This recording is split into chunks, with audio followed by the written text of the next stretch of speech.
আসসালামু আলাইকুম বন্ধুরা, তোমরা সবাই কেমন আছো? আলহামদুলিল্লাহ, আল্লাহ তাআলার অশেষ রহমতে আমি অনেক ভালো আছি। আশা করি তোমরা অনেক ভালো আছো। আজকে তোমাদের একটা ছোট আমলের কথা বলবো, যে আমলটা আমরা মোটামুটি সবাই জানি এবং কি সবাই জেনেও অনেকেই করার চেষ্টা করি না, কিন্তু এই আমলটা খুবই ফজিলতপূর্ণ। সেটা হচ্ছে তাহিয়াতুল ওযুর নামাজ।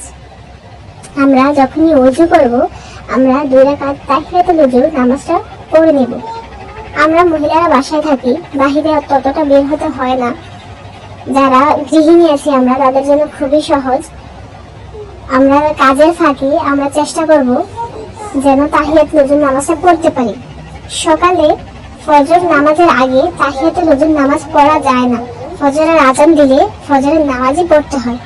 জোহরের নামাজের আগে আমরা তাহিয়াতুল ওযুর নামাজটা পড়তে পারি। আসরের নামাজের আগে আমরা তাহিয়াতুল ওযুর নামাজটা পড়তে পারি।